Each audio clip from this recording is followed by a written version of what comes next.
ሰማዕትነት ለቤተክርስቲያን ምንድነው? ከክርስቶስ የሚበልጥ ትዳር የመሰረተ የለም። ከክርስቶስ የሚበልጥበት ቤት ይሰራ የለም። ማንም ቢሆን ክርስቶስ ካንተ የሚበልጥ የሚያስቀድመው ነገር የለም አይደለ? አንተም ከክርስቶስ በላይ የምታስቀድመው ነገር ሊኖር በፍጹም አይገባም። ለሰማዕታት ምን ሊያደርጉላቸው ይገባል? አንተ እንዴት ከተማውን ነጭ ልብስ ለብሰህ ከተማውን እንዴት ትሞላዋለህ? በዚህ ዘመን ስንት ሰማዕታት እየታረዱ በቀን እኮ የሚገደሉ ክርስቲያኖች አሉ። ስለማንሰማ ስለማንቆጥር ስለማናይ ካልሆነ በስተቀር ማለት ነው። አንድ ሰው ተገዶ ሃይማኖቱን ቢክድ ወይም ቢቀይር በኋላም ደግሞ ቢመለስ ካህንም ቢሆን በክህነቱ ማገልገል መቀጠል ይችላል። ምንድነው ለዚህ ያበቃቸው ስትል ጾታ ወንድ ሴት ብቻ አይደለም ሌላ ይላል አዘራል ይላልና እሱ መቀበል ከቻልክ በጣም ብዙ ፈንድ ነው የሚለቀቅልህ። በልቡ የሚያምነውን ሳይናገር ዝም ቢል እዳ ይሆንበታል። የትኛውን ነው ለአንተ ቢጠቅመህ? ያንን ተቀብለህ ገንዘብ ማግኘት ነው ወይስ ደግሞ ያንን አልቀበልም ብለህ ገንዘብ ማጣት ነው? ማመን ማለት እንዲህ ነው። ተጠርተህ ስገድ ስትባል እምቢ ትላለህ። ወጥተህ ግን ላትመሰክር ትችላለህ። ምን ማለት ነው? ፍቅረ ነዋይን ካልናቅ፣ ፍቅረ ሲመትን ካልናቅ፣ ፍቅረ ዘመድን ካልናቅ፣ እነዚህን ነገሮች መተው ካልቻልክ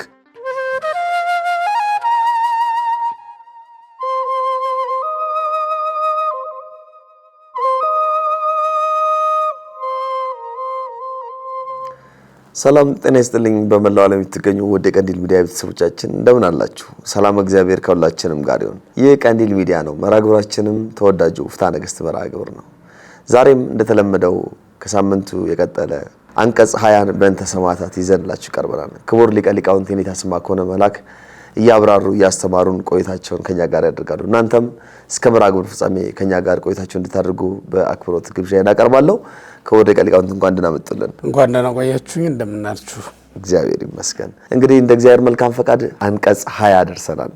በእንተ ሰማዕታት ብለን ተነስተናል። ዛሬ እግዚአብሔር ይመስገን ለዚህ ያደረሰን። እንደ መጀመሪያ መነሻ ጥያቄ ማድረገው በአንቀጹ መጠሪያ ያለው በእንተ ሰማዕታት ወይም ስለ ሰማዕታት ይላል። በፍትሐ ነገሥት ስለ ሰማዕታት ብቻ ተብሎ ወይም ደግሞ እንደው አንቀጹን ለይቶ ሰማዕታትን ለይቶ ያነሳበት ሐሳብ ምንድነው? እንደው በደንብ አድርጎ ብቻውን ነጥሎ ለማንሳት የቻለበት ሰማዕታትን ብቻ የመረጠበት ምክንያት ምንድነው? በእርግጥ ሶስት መንገዶች በዋናነት ይጠቀሳሉ በቤተክርስቲያን ሕይወት ውስጥ። አንደኛው የምንኩስና ሕይወት ነው።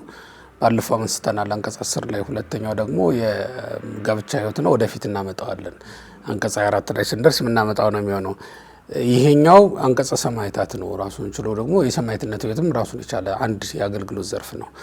ያ ማለት ምንድነው? የባህታውያንን እዛው አሁን በቤተክርስቲያን ያለው ሕይወት ሰማዕትነት፣ ባህታዊነት፣ ምንኩስና አይደለ ያለው። እንግዲህ በዛ ውስጥ ሌሎች ይኖራሉ። የድንግልና ሕይወት አለ፣ የምእመንነት ሕይወትና ሌሎችም ነገሮች ይኖራሉ። ግን በዋናነት ቢጠቀሱ ሰማዕትነት፣ መንኩስና፣ ባህታዊነት የተጋድሎ መስመሮች ናቸው። ወይም ጋብቻ ሶስቱ ናቸው የሚጠቀሱትና ይሄኛውንም ለብቻው ራሱን ችሎ አንቀጽ ተሰጥቶ ተነሳ ማለት ነው። በዋናነት ለብቻው የሚጠቀስበት አንዱ ምክንያት ምንድነው? በወንጌልም ውስጥ ሰፊውን አንቀጽ የያዘው የሰማዕትነት ሕይወት ነው፣ ወይም ደግሞ የሰማዕትነት ስብከት ነው። አሁን ራሱ ባለቤቱ መድኃኒታችን ኢየሱስ ክርስቶስም ምን አስተማረን ብትል አንዱ ያስተማረን መንገድ ሰማዕትነት ነው። ምክንያቱም እሱ ራሱ በእንተዝ መጻእኩ ወይንዝ ተወለድኩ ከመ ይኩን ሰማዕተ በጽድቅ ነው የሚለው። ለምን ተወለድክ ብትለው ወይም ስለምን ተወለደ ክርስቶስ ብትለው እሱ ራሱ ሲናገር ስለዚህ ነገር ተወለድኩ ይላል። ምን ሊሆን? ምስክር ልሆን ተወለድኩ ብሎ ነው የሚናገረውና ሰማዕትነት የክርስቶስ አንዱ መንገድ ነውና በዚህ ምክንያት ለብቻው ራሱን ችሎ ተነስቷል ማለት ነው። ክርስቶስ ለባህታውያንም መሪያቸው ነው። ኮነነ መርሐ በኩረ ወጥንተ ለኩሉ ምግባረ ሰናይ ስንል ክርስቶስ በኩር የሆናቸው ነገሮች ወይም ደግሞ መሪ የሆናቸው ነገሮች ከምንላቸው አንዱ ባህታዊነት ነው። ከዛ ቀጥሎ ደግሞ ሰማዕትነት ነው። የመጨረሻ ሕይወቱ በሰማዕትነት ነው አይደለ? በመስቀል ላይ ነው የሚያልፈውና ያውም ሰማዕትነት ምን ነው የሚያካትተው ካልከኝ የሚያካትታቸው ነገሮች አሉ። በእርግጥ ወደፊት እናመጣዋለን። እነዚያን ሁሉ የሚያካትት ነው መንገዱ የነበረው እና አሁን ኢየሱስ ክርስቶስ የሄደበት ወይም ደግሞ የሰራው አንዱ ስራ ስለሆነ ለብቻው ራሱን ችሎ መነሳት የሚኖርበት ነው። ለምን? ራሱ በወንጌልም ውስጥ ሰፊ ጊዜ ያስተምሮታል። ለምሳሌ ከማቴዎስ ወንጌል ምዕራፍ 10 ጀምረህ እኮ ብትነሳ አንቀጸ ሰማዕታት ናት ወንጌል ራሷ። ምዕራፍ 10 ትጀምራለህ። አልፎ አልፎ የህፃናት ትምህርት እና የጋብቻ ትምህርት አለበት እንጂ ትከሰሳላችሁ፣ ትወቀሳላችሁ፣ ትገረፋላችሁ፣ በነገስታት ፊት ትቆማላችሁ፣ ስለኔም ትመሰክራላችሁ እያለ ነው ሲያስተምራቸው የነበረውና ለሐዋርያት የተሰበከው ብዙ ጊዜ ስብከት የተሰበከላቸው የሰማዕትነት ስብከት ስለሆነ ነው ለብቻው መነሳቱ ማለት ነው። ሰማዕትነት ለቤተክርስቲያን ምንድን ነው? ሰማዕትነት በቤተክርስቲያን አንድ ህይወት ነው ብለናል። እንዲሁም ቤተክርስቲያን እንድትሰፋ ያደረጋትም ሰማዕትነት ነው። ምክንያቱም ቤተክርስቲያን በሁሉም ቦታ ስትሄድ ያለ ፈተና አይደለም እዚህ የደረሰችው። ያንን ፈተና መቋቋም የቻለችው በሰማዕትነት ነው። በባህታዊነቷ ትጸልያለች ቤተክርስቲያን፣ በሊቅነቷ ድርሳን ትደርሳለች ቤተክርስቲያን፣ በሰማዕትነቷ ደግሞ በአህዛብ ዘንድ ትገልጣለች። ሰማዕታት ናቸው የገለጧት ይህችን ቤተክርስቲያን። ከክርስቶስ በኋላ ደማቸውን ስለ ቤተክርስቲያን ያፈሰሱ፣ ከክርስቶስ በኋላ አጥንታቸውን ስለ ሃይማኖታቸው ብለው የከሰከሱ ሰማዕታት ናቸው ማለት ነው እና በየቦታው በየአደባባዩ የገለጧት ሰማዕታት ናቸው። ራሱ ኢየሱስ ክርስቶስም ሲያዘጋጃቸው ሐዋርያትን ጨምሮ ማለት ነው ሌሎችንም ምእመናን ሲያዘጋጅ የነበረው ለሰማዕትነት ነው እና የቤተ ክርስቲያን ህይወት የሰማዕትነት ህይወት ነው። በዋናነት የሚፈለገው ወደ ሰማዕትነት ህይወት ነው። በእርግጥ ሰማዕትነትን የሚቀድሙት ነገሮች አሉ። ምናኔ ይቀድመዋል። ፍቅረ ነዋይን ካልናቅ፣ ፍቅረ ሲመትን ካልናቅ፣ ፍቅረ ዘመድን ካልናቅ፣ እነዚህን ነገሮች መተው ካልቻልክ ወደ ሰማዕትነት ህይወት ማለፍ አትችልም እና የሰማዕትነት መጀመሪያዎች ፍቅረ ነዋይን መናቅ ነው። አሁን ገድለ ጊዮርጊስ ብትመለከት የመጀመሪያው ገንዘቡን ሁሉ ለድሆች መስጠት ነው የመጀመሪያው ስራ የሰራው። ቀጠለና ባሮቹን ነፃ ማውጣት ነው የሰራው ስራ ተመልከት። ከዛ ደግሞ ቤተሰቦቹ ይሄ ሹመቱን ሁሉ ተው፣ ፍቅረ ሲመት የሚባለው ነገር ጠፋለት ማለት ነው። የገንዘብ ፍቅር ያልጠፋለት ሰው ወደ ሰማዕትነት ህይወት ሊመጣ አይችልም። የዘመድ ፍቅርም ከክርስቶስ ፍቅር የሚበልጥበት ሰው ወደ ሰማዕትነት ሊመጣ በፍጹም አይቻለውም። ልጅ፣ ሚስቴ፣ አባቴ፣ እናቴ እያለ እዛው ነው የሚቀረው። እንደውም ተስማምቶ በሃይማኖት ከማይመስሉ ሰዎች ጋር ሁሉ ሃይማኖቱ እየተሰደበ እየተነቀፈ ሃይማኖቱ በየቀኑ እየጠፋ ተስማምቶ ሁሉ ሊኖር ይገደዳል ማለት ነው እና ሰማዕትነት በቤተክርስቲያን በጣም ቤተክርስቲያን እንድትሰፋ ያደረጋት የሰበካት በየቦታው የገለጣት ሰማዕትነት ነው። በሰማዕትነት ነው እዚህ ድረስ የደረሰችው። ህይወቷ ነው ማለት ነው ለቤተክርስቲያን። ቅዱስ ጳውሎስ የሚለው ነገር በጣም ይገርማል። በእርግጥ ከዳዊት ነው የተጠቀሰው በሮሜ ምዕራፍ 8 ቁጥር 35 ላይ ስላንተ ቀኑን ሁሉ እንገደላለን እስመ በእንቲአሁ ይቀትሉነ ኩሉ አሚረ ነው የሚለው። ስለሱ ቀኑን ሁሉ እንገደላለን ነው የሚለው። እንደሚታረዱ በጎች ሆነ ነው የሚለው። የፋሲካ የልደት በዝተው የሚታረዱ በጎች አሉ አይደል? በየቤቱ በየደጁ የሚታረዱ ናቸው። ሰማዕታትም ልክ እንደዛ ናቸው። ያልተገደሉበት ቦታ የታለ? ሮም ነው። ሰማዕታት ያልተገደሉበት ግሪክ ነው። ሰማዕታት ያልታረዱበት ሐዋርያት የገቡበት ሰማዕታት የገቡበት ቦታ ሁሉ በሰማዕታት ደም የጸናች የጠነከረች ቤተክርስቲያን ናት። እስክንድርያ ሄድ ቅዱስ ማርቆስ ደም ላይ ነው የበቀለችው ቤተክርስቲያኒቱ። ሮም ላይ ሄድ በጴጥሮስ በጳውሎስ መቃብር ላይ ነው የተሰራችው ቤተክርስቲያኒቱ። ህንድ ሂድ በቶማስ ላይ ነው የተሰራችው ቤተክርስቲያኒቱ። ስለዚህ በሰማዕታት አጽም ላይ ያልከበረች ቤተክርስቲያን የለችም። ይሄ ማለት ግን የሰማዕታቱ አጽም አይደለም ቤተክርስቲያኒቱ የሚያከብራት። በእርግጥ ቤተክርስቲያን ናት እነሱ የምታከብራቸው። እነሱ በእሷ ዘንድ የከበሩ ናቸው። በክርስቶስ ደም የተመሰረተችውን ይችን ቤተክርስቲያን በየቦታው የገለጧትና ያሰፏት ግን ሰማዕታት ናቸው። እንዲያውም አንድ ሊቅ ምን አለ ነው የሚባለው፣ የሰማዕታት ደም የክርስቲያኖች ዘር ነው አለ አይደል የሚለው እና ክርስቲያኖች የበቀሉት እየበዙ የሄዱት በሰማዕታት መከራ ምክንያት እየበዙ የመጡ ናቸው ማለት ነው። እና እንደው በቤተክርስቲያን ሰማዕትነት ምንድን ነው ብትለኝ በጣም ትልቅ አንዱ የቤተክርስቲያን ህይወት የሰማዕትነት ህይወት ነው። የተገለጠችበት የመጣችበትን መንገድ ነው ማለት ነው። እንደው ምእመናን ሁሉ ሊኖሩት የሚገባ ህይወት ነው። በእርግጥ ሰማዕትነት በየደጁ እኮ አለ። ያ ማለት በየደረጃችን ማለት ነው አለ። ግን እውነት ለመናገር ወደ ሰማዕትነት ህይወት መግባት የማይችሉት ቅድም ያልናቸው ሰዎች ናቸው። የገንዘብ ፍቅር ያለባቸው፣ የዘመድ ፍቅር ያለባቸው፣ ይሄ የስጋ ፍላጎታቸውን መግታት ያልቻሉና የስጋ ፍቅር ያለባቸው ከነፍሳቸው ይልቅ ለስጋቸው የሚያደሉ ሰዎች ማለት ነው። እነሱ ለሰማዕትነት አይታጩም፣ ወደ ሰማዕትነትም አይገቡም። ከዛ ውጭ ወጥተን ነው ከክርስቶስ የሚበልጥ ምንም ነገር የለብኝ የሚል ሰው ነው ወደ ሰማዕትነት መምጣት የሚችለው። ምን ማለት ነው? ከክርስቶስ የምትበልጥ ሚስት ያገባ የለም። ከክርስቶስ የሚበልጥ ባል ያገባች ሴት ልትኖር አትችልም። ከክርስቶስ የሚበልጥ ትዳር የመሰረተ የለም። ከክርስቶስ የሚበልጥበት ቤት የሰራ የለም። ማንም ቢሆን ክርስቶስ ከአንተ የሚበልጥ የሚያስቀድመው ነገር የለም አይደለ? አንተም ከክርስቶስ በላይ የምታስቀድመው ነገር ሊኖር በፍጹም አይገባም። ምክንያቱም ስላንተ የተወለደ ሌላ ማንም የለም፣ ስላንተ የሞተ ማንም የለም፣ ስላንተ በምድር ላይ የተመላለሰ ማንም የለም። ክርስቶስ ብቻ ነው ይሄን ያደረገልህ። ስለዚህ አንተ ከክርስቶስ የምታስቀድመው ሀብትና ንብረት ካለ፣ ከክርስቶስ የምታስቀድማት ሚስት ካለች እንዴት ብለህ ነው ለሰማዕትነት ሕይወት የምትበቃው? ከክርስቶስ የሚቀድም ሹመት በፍጹም የለም። ክህነትም ሊሆን ይችላል፣ መንግስትም ሊሆን ይችላል ሹመቱ። ሁሉም ግን ከክርስቶስ የሚቀድም ከክርስቶስ የሚበልጥ የለም። እንደዚህ ያለ ሰው ወደ ሰማዕትነት ሕይወት መምጣት ይችላል ማለት ነው። ቤተክርስቲያን ወይም ደግሞ ምእመናን ለሰማዕታት ምን ሊያደርጉላቸው ይገባል? ምእመናን ስለናንተ የምእመናን ወገኖች ይላል፣ በገንዘባችሁና በድካማችሁ ቅዱሳንን አገልግሏቸው ይላል። ስለዚህ የመጀመሪያው ምንድነው? በገንዘባቸውና በድካማቸው ሁሉ ቅዱሳንን ማገልገል። ይሄ ማለት ሰማዕታትን ሊያግዟቸው ሊያበረቷቸው ይገባል ይላል። የመጀመሪያው ለራሳቸው የሚጠቀሙበትን የሚበሉትን የሚጠጡትን በእስር ቤት በሚሆኑበት ሰዓት ወስዶ መስጠት ይገባል ነው። እንደውም መጽሐፉ ከዚህ ጨምሮ ምን መሰለ የሚለው ለወታደሮችም እንኳን ሰጥተው እስራት የቀልላቸው ዘንድ የሚከፍሉት ገንዘብ አታሰጧቸው ተብሎ ነው የተጻፈው። እና ለሰማዕታት ባሉበት ቦታ ሄዶ መጎብኘት ግዴታ ነው። ሁለተኛ ከዚህ በፊትም ስንለው እንደነበረ ቤተሰቦቻቸውን መጎብኘትና መርዳት ይገባል። ልጆቻቸውን ማሳደግ ይገባል። ይሄ በሕይወት እያሉ ነው ሰማዕታቱ። ከሞቱ በኋላ ደግሞ ምእመናን ምን ሊያደርጉላቸው ይገባል? ወይም ደግሞ ቤተክርስቲያን ምን ልታደርግላቸው ይገባል ከተባለ አጽማቸውን በክብር ሰብስቦ ማኖር ይገባል። የመጀመሪያው የሚያደርጉላቸው ስንክሳር ላይ ስንመለከት አሁን በዘመነ ሰማዕታት ብዙ ሰማዕታት አጽማቸው እየተነሳ የተቀመጠው በምእመናን ቤት ነበረ። ምእመናን ናቸው ወስደው ቤታቸው ያኖሩታል፣ መብራት ያበሩለታል፣ ማይጠንት ያጥኑለታል፣ በክብር በሳጥን አድርገው ያስቀምጡታል። ምክንያቱም በክርስቶስ ስም የሞተ ማንኛውም ሰማዕት አጽሙ የከበረ ስለሆነ ቤተክርስቲያን እስክትሰራ ድረስ የሰማዕታት አጽም እየተሰበሰበ ይኖር የነበረው የት ነው? ምእመናን ቤት ነው። አሁን ሮም ብትሄድ ካታኮምብ ውስጥም የሰማዕታቱ አጽም የሚቀመጥበት ስፍራ አለ። ራሱን ችሎ ቤታቸው ውስጥ የአጽማቸው ማኖሪያ አዘጋጅተዋል። ይሄ በሰማዕትነት ሲሞቱ ስጋቸው የከበረ ስለሆነ ነው። ለምን?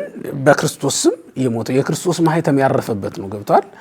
ስለ ክርስቶስ የተናገረ አንደበት ነው፣ የመሰከረ አንደበት ነው እና በሰው ፊት ሲናገር ያላፈረ ስለሆነ እግዚአብሔርም በምጽአት ቀን በፍርድ ቀን የማያፍርበት አጽም ነው እና የከበረ ስለሆነ በቤተ ክርስቲያን እስኪኖር ድረስ በምእመናን ዘንድ ሊቀመጥ ይገባዋል። እሱ አንዱ ነገር ነው። ቤተ ክርስቲያን ደግሞ በመታሰቢያ ልታደርግላቸውና በቤተ ክርስቲያን አጽማቸውን በክብር ልታኖር ታዛለች። ለምን ነው እዚያ የሚቀመጠው ከተባለ ለድውያን ፈውስ ይሆን ዘንድ ነው። ለሌሎችም ሰማዕታት ጽናትን ይሰጥ ዘንድ ነው። እነዚህ ማለት ስለ ክርስቶስ የተገደሉ ቅዱሳን ናቸው የሚለውን ለሌሎችም ታሪክ መንገሪያ ይሆናል ማለት ነው። አጽማቸው ያረፈበትን ብቻ ሳይሆን ተጋድሎ የፈጸሙበትን ቦታ ሁሉ ማክበር ይገባል። ለምሳሌ ቤሩት አብረን ሄደናል። በአጋጣሚ የቅዱስ ጊዮርጊስ ቢሩታዊትን ያዳነበትን ቦታ አይተናል። ያ ቦታ በቃ ቅዱስ ጊዮርጊስ ከገድሉ አንዱ ክፋይ የተሰራበት ነው ማለት ነው። ስራ የሰራበት ቦታ እዛ ላይ ታያል። አሁንም ስራ ይሰራል። ቦታው ጸበል ሆኖ አሁንም ስራ እየተሰራበት ይገኛል። ሌሎችም ቦታዎች አሁን ሮም ስትሄድ ቅዱስ ጳውሎስ ራሱ ልክ አንገቱን ሲቆርጡት 3 ጊዜ ነው እንትን ያለው የነጠረችው። 3 ቦታ ላይ ነው የወደቀችው እና 3ቱም ቦታ ላይ ምንጭ መንጭቶ ነበር ይባላል። በቅርቡ ነው የተደፈነው ነው የሚባለው። አሁን ላይ 3ቱም ቦታዎች ግን በክብር ተከበው ይታወቃሉ።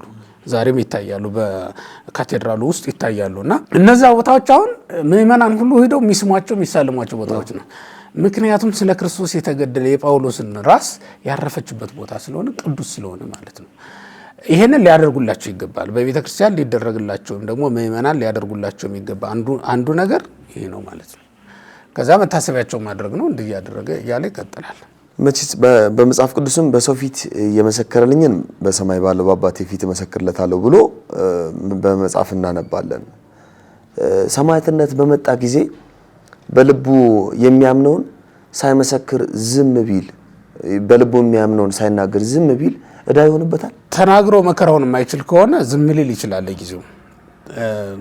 አሁን ሃይማኖቱም ታውቆበት የሚመጣበትን መከራ መቀበል የማይችል ከሆነ ዝም ሊል ይችላል። በጣም ሲጨንቀው ወይም ደግሞ ቤተክርስቲያኒቱን ስትወረርና ግፍ ሲፈጸም በክርስቲያኖች ላይ ሲመለከት ግን ጥሎ ሊሄድ ይችላል፣ ሊሰደድ ይችላል እንጂ ዝም ብሎ አይኖርም። እንደዛማ ከሆነ መስማማት ነው። በቤተክርስቲያን ደም ላይ ለምሳሌ ሹም ሊሆን ይችላል ያ ሰው። አለበለዚያ ደግሞ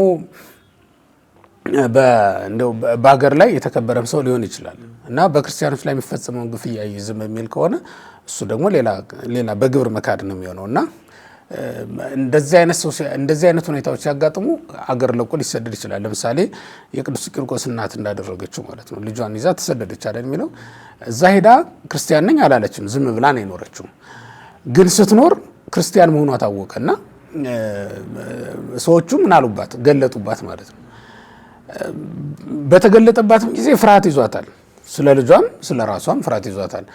ልጇ ነው እንደገና ሃይማኖቱን የገለጠና ለሰማዕትነት የሚያበቃት እሷን ቅዱስ ቂርቆስ ነው ሕፃኑ ልጇ።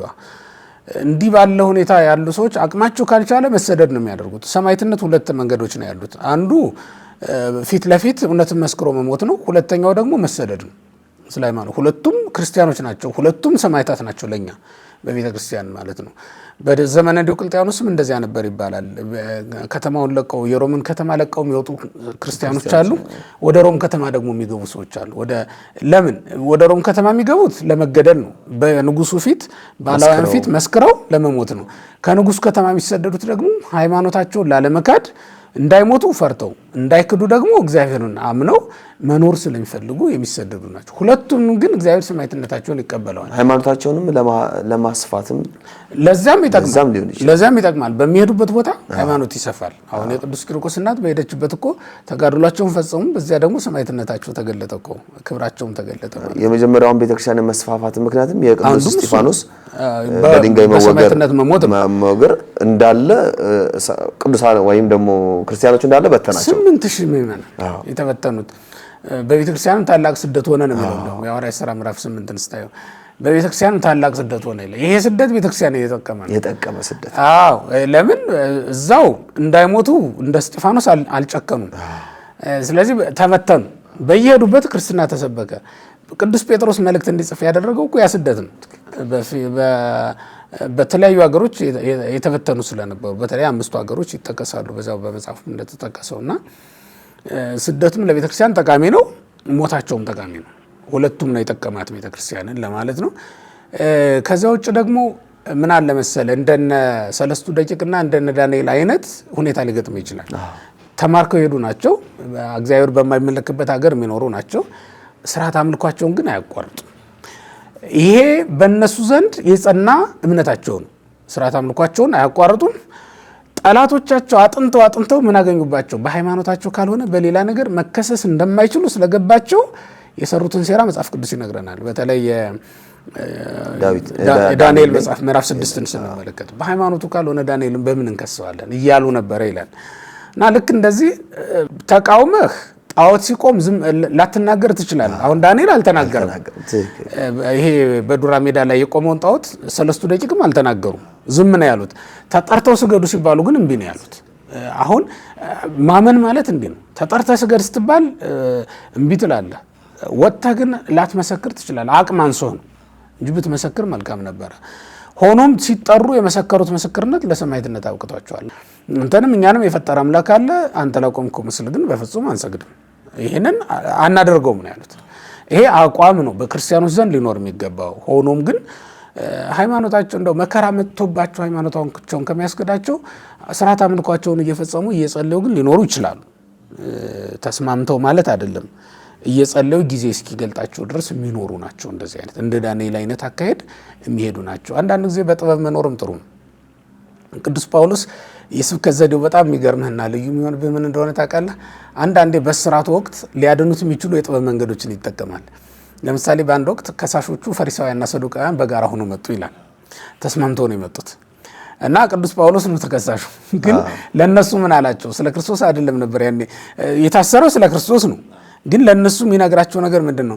እኔ ፈሪሳዊ ነኝ፣ በፈሪሳዊነቴ ተከሰሱ አይነት ነገር ነገራቸው። የሐዋርያት ሥራ ላይ የሚገኝ ታሪክ ነው። እና ከዛ ምን ሆነ? የፈሪሳውያን ወገን መሆኑን ሲሰሙ ፈሪሳውያን ክሱን አቆሙ።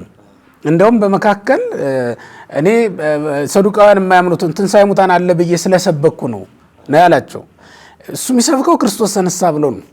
ግን ለእነሱ ሲነግራቸው ምን ብሎ ነው? ትንሣኤ ሙታን አለ ብዬ በመስበኬ በማመኔ ተከስሻለሁ ነው ያላቸው። ከዛ ፈሪሳውያን ምን አሉ? እንዴ ይሄማ እውነት ነው፣ ለምን ይከሰሳል አሉና ሰዱቃውያን ጋር ተለዩ ማለት ነው። ክሱ ተቋረጠ ማለት አይደል? እንዲህ አይነት ዘዴዎችን መጠቀም አንዳንዴ ሮማዊም እንደሆነ ምናምን አንድ ቦታ ላይ እንደዛ አድርጓል።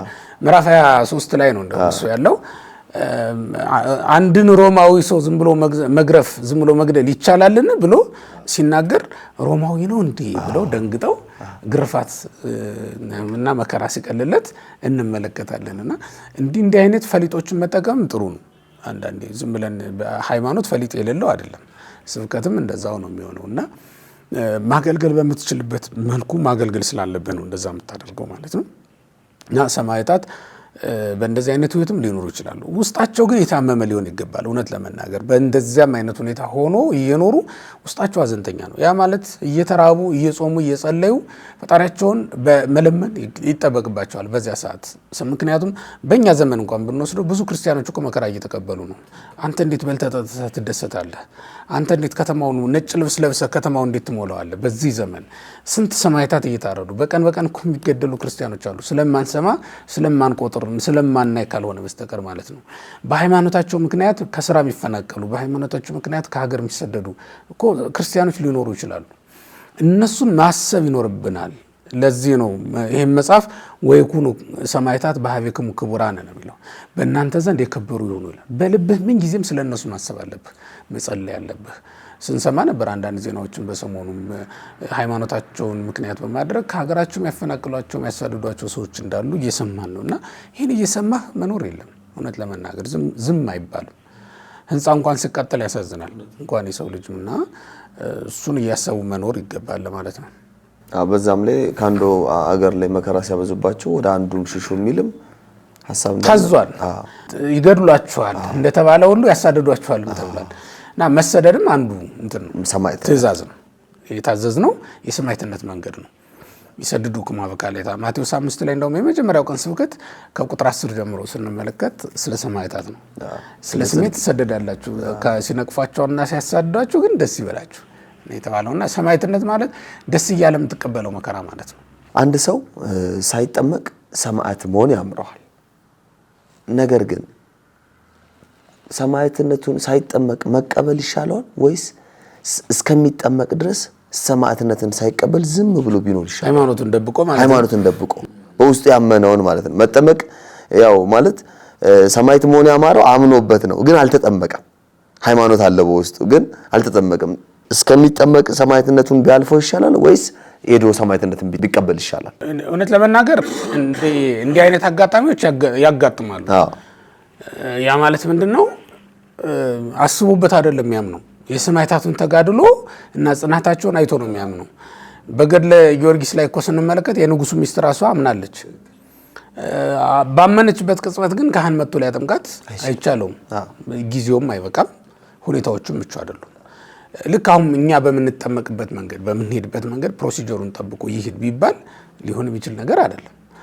ታዲያ ምንድነው የሚሆነው? እስክጠመቅ ድረስማ ሃይማኖቴን እንደብቃለሁ፣ ሳልጠመቅ ብሞት በሰማዕትነት ክርስቶስ ዋጋ አይከፍለኝም ብሎ ሊያምን ይችላል አይደል? አንድ ሰው ግን እንደዚህ አይደለም የሚለው መጽሐፉ ምን ይላል?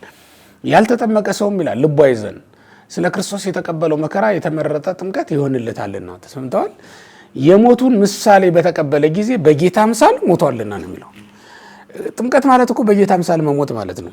ወደ ፈቅደ በፍቃድ ስለ ክርስቶስ የምትቀበለው መከራ ነው ጥምቀት በራሱ እኮ መከራ ማለት ነው በሌላ ቋንቋ ምስጢራዊ ትርጉሙ።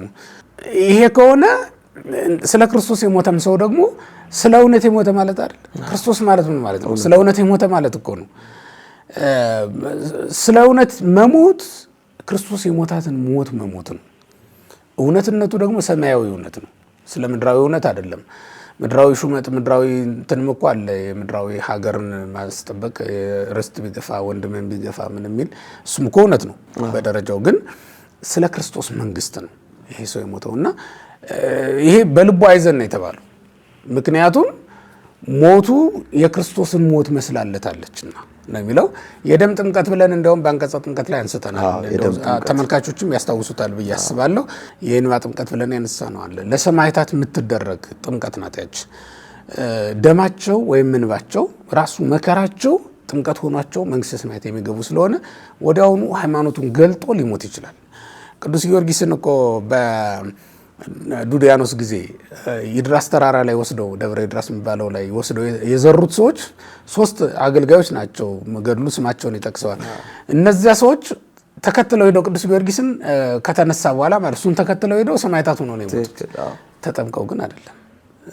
ደማቸው ወይም መከራቸው ክርስቶስን ስላስመሰላቸው እሱ ራሱ እንደ ጥምቀት ተቆጥሮላቸው ነው የገቡት ማለት ነው። እና በእንደዚህ አይነት መንገድ የሆነ ነው እንጂ ማንኛውም ሰው ካመነ በኋላ ወይም በሰማዕትነት ካረፈ በኋላ አልተጠመቀም እኮ እሱ አልጸደቀም እንዲህ አላለም ልንለው የምንችለው አይደለም። እዛም እንትን ላይም አንስተውታል እኮ የደም ጥምቀት ላይም ያቺ የሶፊያ ንግስት ያሏት ታሪክም ላይ የሷስ እንደውም ደርሰው እንትን ብላለች። አይ እሷ በደሟ አተመቻቸው በራሷ ደም አተመቻቸው አጥማ ውሃው እስከመድረቅ ድረስ ደርሷል። በቃ ተጠምቀዋል እስከመባል ድረስ ደርሷል። በገድለ ጊዮርጊስም ያቺ የንጉሱ ሚስት የተጠመቀችው በደሟ ነው ጥምቀት የሆናት እንጂ ጥምቀት አይደለም የተፈጸመላት። ከዛ በኋላ እንደ ሰማዕታት ነው የተቆጠረችው እንጂ ከእግዚአብሔር መንግስት ውጭ አይደለችም። ፈያታዊ ዘይማንም እኮ ብንል እንደዚያ ነው። በሰው ፊት የመሰከረ ነው እና ሰማዕትነቱ ነው ጥምቀት የሆነው እንጂ ሌላ ነገር አይደለም። ከሊቀ ካህናቱ ከክርስቶስ ጎን ነው ያለው። ግን በዚያ ሰዓት ልክ አሁን እኛ በምንፈጽመው መንገድ ጥምቀት ይፈጽም የሚባልበት አይነት ጊዜ አልነበረም። እንደዚያ ነው። አንደኛ ስርዓቱም አልተሰራም። ገና ነው። ከሐዋርያት በኋላ ስልተሰራ ገና ነው። ግን እሱ እንኳን ሌላ መንገድም ሊኖረው ይችል ነበር። ግን ምንድነው ዋናው ነገር በሰማዕትነት ስለሆነ የሞተው ሰማዕትነቱ ወይም ያች በአይሁድ ፊት የመሰከራት ምስክርነት እሷ በቂው ናት። ጥምቀት ሆናለች። ጥምቀት ሆና ተቆጥሯል። አንዳንድ እንደውም ካነሱት አይቀር እዚሁ ማህበራዊ ሚዲያው ላይ መቼስ አንዳንድ ከኛ የነበሩ ግን ከኛ ያልሆኑ አንዳንድ ሰዎች ሲያነሱት ፈያታዊ ዘይማን ልክ በመስቀል ተሰቅሎ ያለ ጌታ በዚህ በገነት ዛሬ ከኔ ጋር ትኖራለህ ሲለው አይ ጌታዊ አንድ አጥቢያ ታች ወርጄ ምናምን ብሎ ያለበትን ነገር ሲያነሱ እንሰማለን። አላለም እንደዚያ ሊልም አይችልም። አይ እንደዛ ማለት ነበረበት በጥምቀት አትድኑም ካላችሁን አይነት ብለው እንደዛ አይነት ስሜት ሲያነሱ እንደዛማ እንዳይሆን እሱ ራሱ ነው ሂዱ አጥምቁ ብሎ ያዘዘን እኮ። አሁን ምእመናንን የምናጠምቃቸው ወይም እኛን ተጠምቀን ለክህነት ማዕረግ የበቃ ነው ክርስቶስ ባዘዘን መሰረት ነው። አሁን ክርስቶስ ዛሬ በገነት ከኔ ጋር ትሆናለህ ቢል እሱም አንድ መንገድ ነው። ከዛ ደግሞ ሂዱና እያጠመቃችሁ ነው የተባሉት ደቀ መዛሙርት ነው የተባሉት። ከዛም ነው ሐዋርያት ያችን ትእዛዝ ሰሙና የሐዋርያት ሥራ ምዕራፍ 8 ላይ ነው ቁጥር 30 ገደማ ነው የጃንደረባውን ብታምን ተፈቅዷል አለው። እንዳልጠመቅ የሚከለክለኝ ምንድነው ብሎ ሲጠይቀው ብታምን ተፈቅዷል አለው። ኢየሱስ የእግዚአብሔር ልጅ እንደሆነ አምናለሁ አለው። ወረደና ምን አለ ነው የሚለው ወደ ውሃ ወርደው ተጠመቀ አይደል የሚለው። በውሃ ነው እኮ የተጠመቀው፣ ወርዶ ነው ደግሞ የተጠመቀው። ወደ ውሃው ገብቶ ነው ያጠመቀው ማለት ነው። እና ሐዋርያት የታዘዙትን ነው ያደረጉት። ዛሬም ቤተክርስቲያን የታዘዘችውን ነው የምታደርገው። እውነት ነው ያላመነ ያልተጠመቀ አይድንም። ምክንያቱም የታዘዝነው ያመነ የተጠመቀ እንዲድን እንድንሰብክ ነው። የምንፈጽመው ጌታ ባዘዘን መሰረት ነው ማለት ነው። እዛ ያኛው ግን የመከራ ጊዜ ስለሆነ የሰማዕትነት ሕይወት ወይም ደግሞ የሰማዕትነት መንገድ ስለሆነ ከዚህ ጋር ምንም ግንኙነት የለውም። ዛሬም ያንኑ ትፈቅዳለች ቤተክርስቲያን። በሰማዕትነት መንገድ እንዲህ የመጣ ሰው ካለ ዛሬም ቤተክርስቲያን ትፈቅድ። እንደውም እኮ በአንቀጸ ክህነት ላይ ባለፈው ታስታውስ ከሆነ አንስተናል። እስከ ክህነት ድረስ ማዕረግ ይኖራቸዋል። እጅ አይጫኑባቸው፣ በአንብሮተ እድ አይሹማቸው ብለናል። እያኖሩ ወደ ላይ ሊሆኑ ነው የሚለው። ጳጳሱን የልሹምህ ብሎ አንብሮተ እድ ለቅዱስ ጊዮርጊስ አይፈጽምለትም። ለምን? እስከ ክህነት ድረስ ተፈቅዶለታልና። ከዛ በላይ ሲሆን ግን ለሌላው መትረፍ የሚገባው ስለሆነ ነው በአንብሮተ እድ የሚሾመው እንጂ እንኳን ልጅነት ክህነት ፈቅደንላቸዋል። ቤተክርስቲያን ፈቅዳለች ለማለት ነው። ስለዚህ እምነቱን ያመነ የተጠመቀውን ደግሞ ደማቸውን ማለት ነው። ስለዚህ በእምነታቸው ያመነውን በደማቸው ደግሞ የተጠመቀውን የሚለውን ያገኛሉ ማለት ነው። ስለዚህ ያመነ የተጠመቀ ይድናል። እውነት ነው መከራቸው። ሌላው አንድ ሰው ተገዶ ሃይማኖቱን ቢክድ ወይም ቢቀይር በኋላም ደግሞ ቢመለስ ካህንም ቢሆን በክህነቱ ማገልገል መቀጠል ይችላል። ምእመንስ ቢሆን ስጋው ደሙን መቀበል ይችላል። እውነት ነው። እዚህም ላይ አሁን ቁጥር 757 ላይ አንቀጽ 20 ማለት ነው የእንቆራ ኤጲስቆጶሳት ያስገቡት ወይም የጻፉት ቀኖና ላይ ነው የተገኘው። ምንድነው የሚለው? ከመናፍቃን የተነሳ ፈርቶ ስለ ሃይማኖቱና ስለ ሕጉ ብሎ የሸሸ ሰው ቢኖር ይላል በግድ ከሃይማኖቱ ቢወጣ ከዚህ በኋላ ቀድሞ የነበረበትን በንጽህና በልቡና በሐሳቡ ሁሉ በፍጹም ትህትና ሕግንም በማመልከት ንስሐውን ቢገልጥ ካህን ቢሆን ከስጋውና ከደሙ ቅዳሴ ከመግባትም አይከልከል ይላል። ይህን ወዶ አላደረገውምና ነው የሚለው።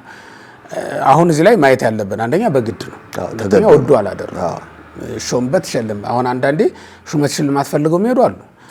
ሌላ ጊዜ ደግሞ መብል መጠጣት ታሏቸው የሚሄዱ ሰዎች ደግሞ አሉ። ሌላ ጊዜ ደግሞ ጽናትና ትዕግስት አቅቶ አንሷቸው መከራውን አሰቀቋቸው ደግሞ የሚሄዱ ይኖራሉ። እና አንዳንዴ በግድ የሚለው ዋና ነገር ሆኖ ሊሄዱ ተፈቅዶላቸዋል ማለት ነው።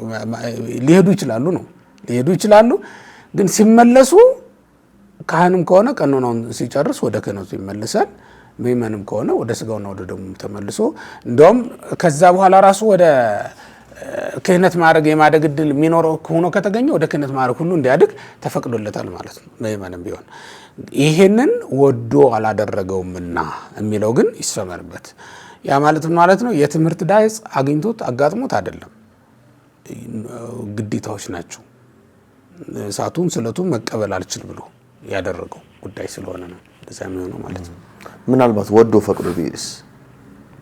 ወዶ ፈቅዶም ከሆነ ይላል እኮ ይሄ መጽሐፉም ራሱ ወዶ ፈቅዶም እንኳን የገባ ከሆነ ደግሞ ቀኖናው ይበዛል እንጂ መመለሱን ይመለሳል። ግን ወዶ ፈቅዶ የገባ ከሆነ የሚገርም ወዶ ፈቅዶ የገባው ላይ ካህን ቢሆን ወደ ክህነቱ ይመለስ የሚል የለውም። ነገር ግን መመለስንና መቀበልን ተፈቅዶለታል። ምንድን ነው የሚለው? ሳይመቱት ይላል፣ ገንዘቡንም ሳይወስዱበት አስቀድሞ ፈርቶ የካደ በሃይማኖቱ ያልጸና ሰው ወደኛ በተመለሰ ጊዜ ብዙ ቀን በንስሐ ይኖር ይላል። በፍጹም ልቡ ቢመለስ ሊቆርብን ቢፈልግ ያቁርቡት። ሕማም ቢታመም ግን ለሞትም ቢደርስ በዳነ ጊዜ ወደ ንስሐው ይመለስ ዘንድ ስጋውንና ደሙን ያቀብሉት ይላል። ይሄ ማለት ምን ማለት ነው? ወደ ንስሐው እስኪመለስ ወዲያው እንደተመለሰ ሕመም ቢያጋጥመው ሳይጨርስ ሕመም ሊያጋጥመው ይችላል። እንዲህ አይነት ሰው ቢሆን አቁርበውት ከሞተም በሰላም እረፍ ብሎ ይሰናበታል። ከዳነ ደግሞ ቀኖናውን ይጨርሳል ማለት ነው። በዛ ሁኔታ ሊቀበሉት ይገባል ነው። ይህንን ያለችበት ምክንያት ቤተክርስቲያኒቱ ስታጠቃለን ምንድነው? ሕጋችን የርኅራኄ ሕግ ነውና ነው የሚለው። ሕጋችን የርኅራኄ ሕግ ነውና የሚለው ገዥ ነገር ነው። ምእመናን ሁሉ ይድኑ ዘንድ ነው። የቤተክርስቲያን ዓላማ ሰዎች ሁሉ ወደ መዳን ይደርሱ ዘንድ ነው። ስለዚህ ማንንም በክስ ማንንም በምክንያት የምታስወጣ ልትሆን አይገባትም። የሄዱም እንኳን ሰዎች ቢኖሩ ሊመለሱ ይገባቸዋል ነው የሚለው። የክህነቱን ጉዳይ እዚህ ላይ ስላልተነሳ ወደ ክህነቱ ይመለሳል ብለን አንወስንም። ያ ምክንያቱም ላይ የተባለው ምንድን ነው? ሳይመቱት ገንዘቡንም ሳይወስዱበት ሹመቱንም ሳይቀሙት የሚሄዳለ እወደድ ብሎ ማለት ነው። መስዬ ብኖር ዘመኑ የወለደውን ንጉሥ የወደደውን ባደርግ ብሎ የሚሄድ ስላለ እንዲህ አይነቱን ወደ ክህነቱ ይመልሱት አይልም፣ አይመልሱትም አይልም፣ ሁለቱንም አይልም። ስለማይል ምንድነው የሚሆነው መሰለ? እንዲህ አይነት አጋጣሚ ሲፈጠር የቤተክርስቲያኒቱ መምህራን ወይም ደግሞ የቤተክርስቲያኒቱ ሲኖዶስ ነው ሊወስነው የሚችለው ማለት ነው። እንዲህ አይነቱን በእንደዚህ አይነት ሁኔታ ሊወሰን የሚችል ነው የሚሆነው። መቀበል ግን ግዴታችን ነው፣ እንቀበለዋለን። በጣም መልካም። የሰማዕታት አጽሜት ነው ሊቀመጥ የሚገባው። የሰማዕታት አጽም ቅድም ስናነሳው ነበር በትንሹ። መጀመሪያ በምእመናን ቤት ነው። ቤተክርስቲያን እስከምትሰራ ድረስ በምእመናን ቤት ስለቆየ ነው። ሁለተኛ ደግሞ በቤተክርስቲያን ነው። ቤተክርስቲያን ሰርተውላቸው በዛ እንዲያስቀምጡት በሳጥን አድርገው ታዟል ማለት ነው። በዚህ ምክንያት አሁንም የቅዱሳን አጽም በቤተክርስቲያን ክቡር ነው። በቤተክርስቲያን ውስጥ ነው የሚቀመጠው። የሌሎችም ቅዱሳን የባህታውያንም ጨምሮ ማለት ነው በቤተክርስቲያን ይቀመጣል። ለምን? ወባህቤ ሰፈድቫደ ክቡራን አይርክት ከግዚኦ አይደል የሚለው ነቢዩ ዳዊት በእኔ ዘንድ የከበሩ ናቸው። ምክንያቱም እግዚአብሔር አጥንታችሁን ሳይቀር ይጠብቃል የሚለው። እግዚአብሔር ያዕቅብ አይጽምቴሆሙ ለጻድቃን ነው የሚለው። እግዚአብሔር እንዲህ ነቅቶ ተግቶ የሚጠብቀው ከሆነና የሚወደው ከሆነ እዛ ላይ እኮ ብርሃን ይገለጣል። የእግዚአብሔር ክብር እዛ ላይ ሲገለጥበት ታያለህና እንዲህ አይነቱን የክብር ዕቃ እንዲህ አይነቱን የፈውስ ዕቃ አውጥተህ ልጥለው የምትችለው ነገር አይደለም። ወይም እንደ ሞተ ሰው ቆጥረህ የምታኖር ዝም ብለህ የሆነ ቦታ ላይ የምታኖረው አይደለም። ተራ ነገር አይደለም ማለት ነው። እና ታምራትም ይደረግበታል ከአጽሙ የተነሳ ይደረግበታል። እና እንዲህ አይነቱን በክብር እንድናስቀምጠው ታዘናል። እንዲያውም ይህንን የሚንቅ ቢኖር ኃጢአተኛ ነው ተብሎ ነው የተጻፈው በዚህ መጽሐፍ ላይ። እና ይህንን የሰማዕታትን አጽም ከሞቱ በኋላ ምን ይጠቅማሉ ብሎ የሚያስወጣ ወይም ደግሞ የሚነቅፍ ሰው ቢኖር እሱ በቤተክርስቲያን እጅግ ሊቀጣ የሚገባው ሰው ነው ማለት ነው። እንግዲህ ስለ ሰማዕታት እጅግ በጣም ጥሩ አድርገው አብራርተውልናል። ምናልባት በመጨረሻ ላይ ያስተላለፉት የሚፈልጉት ሀሳብ ካለ ደስ ይለኛል። ሰማዕትነት እንግዲህ በቤተክርስቲያን በሁላችንም ዘንድ ያለ ነው ብያለሁ ቀደም ሲልና እንደው ሁላችንም በደንብ ያለ ሰማዕትነት ክብር የለም። እውነት ለመናገር ያ ማለት በብዙ ተጋድሎ ነው መንግስተ ሰማያት የምንወርሳት። ተጋድሎ በሐዋርያት ተጋድሎ በባህታውያን ተጋድሎ በሰማዕታት ዘንድ ብቻ ያለ እንዳይመስለን ነው። በዚህም ዓለም ለሚኖሩ ሰዎች ሰማዕትነት አላቸው። ያ ማለት ምንድነው? እውነተኛ ኑሮ ቢኖሩ ማለት ነው። እውነተኛ ነገር ቢናገሩ። ሰማዕትነት ምን ጊዜም ስለ እውነት መኖር፣ ስለ እውነት መሞት ነው እና እንዲህ ባለ ህይወት ብንኖር በምንኖርበት ቦታ ሁሉ የሰማዕታትን አክሊል ማግኘት የምንችልበት ጸጋ አለን። በቅዱሳን ገድል በገድለ ተክለ ሃይማኖት በሌሎችም እንደምንመለከተው የሰማዕታት አክሊል ተሰጥቷቸዋል እኮ አይደል? ምንድን ነው ለዚህ ያበቃቸው ስትል እውነትን መመስከራቸው ነው። ስለ እውነት የመሰከሩ ስለ እውነት የኖሩ በመሆናቸው ነው። እና አንድ ክርስቲያን በህይወት ዘመኑ እውነተኛ ኑሮ ቢኖር ስለ እውነት ቢመሰክር በእርግጠኝነት የሰማዕታትን ጸጋ የሰማዕታትን አክሊል ማግኘት ይችላል ማለት ነው። እና በትዳራችንም ውስጥ ሆነን ሰማዕትነትን ማግኘት እንደምንችል ማሰብ አለብን ለማለት ነው። ከዚያ ውጭ ደግሞ ከታዘዝናቸው ትእዛዛት መካከል አንዱ ሰማዕትነት መሆኑንም መርሳት የለብንም የሚለው ነው። በተለይ በዚህ ዘመን እጅግ ከባድ ነው። ሰማዕትነትን ያለ ሰማዕትነት ማለፍ አይቻልም። ኑሮ በራሱ ፈታኝ ነው። ሰማዕት ዘንበለ ደም ነው የሚባለው። ሰማዕት ዘንበለ ደም ናቸው። ብዙ ምእመናን ሰማዕት ዘንበለ ደም ናቸው። በትዳራቸው ይፈተናሉ፣ በኑሯቸው ይፈተናሉ፣ በስልጣናቸው ይፈተናሉ። በመውጣትና በመግባት ሁሉ ፈተና አለባቸው፣ በትምህርታቸው ሳይቀር ማለት ነው። እና በዚያ ሁሉ ዘመን ጽናት ካላቸውና ከታገሱ በእርግጠኝነት የሰማዕታትን ክብር ይቀበላሉ። አሁን በትምህርትም ዓለም እኮ ዓለም የማትቀበለው ትምህርት አለ። አሁን ያ ማለት ነው እውነት እንድትለው የሚፈለግ የትምህርት አይነት አለ፣ ወይም እንድትቀበለው የሚፈለግ የትምህርት አይነት አለ። ለምሳሌ ሰዶማዊነት ሊሆን ይችላል። ሰው ከዝንጀሮ መጣስ እሱስ እንደውም መቼም እንደው ቀለል ያለ ነው እውነት ለመናገር ግን ይሄኛው በጣም ከባድ ነው። እንድትቀበለው ትገደዳለህ። አንተ ሪሰርች ሰርተ ብታቀር ይወድቅብሃል፣ የሰው መብት ትጋፋለህ ተብለ ማለት ነው። ግን ያንን መቀበል ነው ያለብህ ወይስ አለመቀበል? ያንን ባለመቀበል የምታጣው ነገር አለ። እያየው እየሰማው ነበር አንዳንድ ቦታዎች ላይ በሚሄድባቸው የውጭ ከተሞች እንዲህ አይነቱ ይሄን አሁን ዓለም የያዘችውን አጀንዳ የኃጢአት አጀንዳ ይሄ ሶዶማዊነት፣ ጾታ አልባነት አለ አይደል? አሁን ጾታ ወንድ ሴት ብቻ አይደለም ሌላ ሚላል አዘራል ይላልና እሱን መቀበል ከቻልክ በጣም ብዙ ፈንድ ነው የሚለቀቅልህ። ፕሮጀክት የትኛውን ፕሮጀክት ብታቀርብ ያንን ማትቀበል ከሆነ ምንም አይነት ምርጥ የሆነ ፕሮጀክት ሰርተ ብታቀርብ ገንዘብ አታገኙም። ስለዚህ የትኛውን ነው ለአንተ የሚጠቅመህ? ያንን ተቀብለህ ገንዘብ ማግኘት ነው ወይስ ደግሞ ያንን አልቀበልም ብለህ ገንዘብ ማጣት ነው የሚለው በጣም ፈታኝ ነገር ነው። እና ብዙ ምእመናን ለሰማዕትነት የሚበቁበት ዘመን ነው ብዬ አምናለሁ። ይሄ ዘመን አሁን ያለንበት በተለይ በእኛ በሰባኪ ካልፈራን በስተቀር በእኛ በሰባኪያን በካህናት እና በቤተክርስቲያን በቤተ መቅደስ አገልግሎት ለተሾምን ሰዎች ደግሞ በተለይ በጣም ከባድ የሰማዕትነት ዘመን ነው። ብዙ የምንቀበላቸው መከራዎች፣ ስደቶች፣ ግፎች ያሉበት ዘመን ስለሆነ ማለት ነው። የሆነ ሆኖ እንግዲህ የሰማዕትነት ደረጃዎችን በደንብ አጥንተን ቅድም ስንለው እንደነበረ ገንዘብን ከመጥላት እና ራስን ካለማስቀደም ነው የሚጀምረው ሰማዕትነት እና ደረጃ በደረጃ እያሳደግናቸው ልንሄድ ብንችል የሰማዕትነት ሕይወት በጣም ያስፈልገናል። ምክንያቱም የሰማዕትነትን አክሊል ተቀዳጅተን መኖር የሚገባን ስለሆነ ለማለት ነው። እግዚአብሔር ይስጥልኝ። በጣም መልካም። እግዚአብሔር ያክብርልን፣ ቃለ ሕይወት ያሰማልን። የሰማዕታቱ በረከት ረድኤት ለሁላችንም ይድረሰን። በተለይ የሊቀ ሰማዕታት የቅዱስ ጊዮርጊስ ረድኤት በረከት ከሁላችንም ጋር ይሁን። ቃለ ሕይወት ያሰማልን። እጅግ በጣም ጥሩ አድርገው አስተምረውናል። እንግዲህ በተማርነው ትምህርት 36 ዓመት ያማረ ፍሬ እንድናፈራ በሕይወትም እንድንኖርበት የአምላካችን ቅዱስ ፈቃድ ይሁንልን። የተወዳችሁ የቀንዲል ሚዲያ ቤተሰቦቻችን እንግዲህ አንቀጽ 20 በእንተ ሰማዕታት የተማርነውን ትምህርት ይህን ይመስላል። መርሃ ግብሩን ላይክ በማድረግ ሌሎችም እንዲማሩበት ለሌሎች ሼር በማድረግ የቀንዲል ሚዲያ ዩቲዩብ ቻናላችንም ሰብስክራይብ ያደርጋችሁ ከሳምንት እስከ ሳምንት የሆኑ መርሃ ግብሮቻችን እንድትከታተሉ ለማሳሰብ እንወዳለን። ስለነበረን ጊዜ ሁሉ አምላካችን የእግዚአብሔር ስም የተመሰገነ ይሁን። ሳምንት በአንቀጽ 21 እስከምንገናኝ እስከ ሳምንት ቸርን ሰንብት።